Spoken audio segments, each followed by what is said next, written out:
But Annie isn't with us anymore either. Annie had to go away. That's the way we say it at home. That's the only euphemism we allow ourselves. Annie had to go away. It happens, huh? Doesn't it? Yeah. It's part of the deal. Part of the deal. What happens when you get a pet?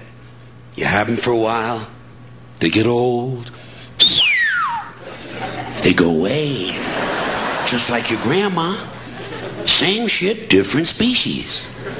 What happens to grandma? You have her for a while. She gets old. She goes away.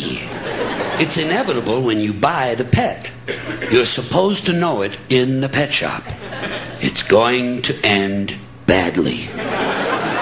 You're purchasing a small tragedy. So look at him, isn't he cute? Our shit is gonna die! Unless you're in your 80s and you're buying a tortoise.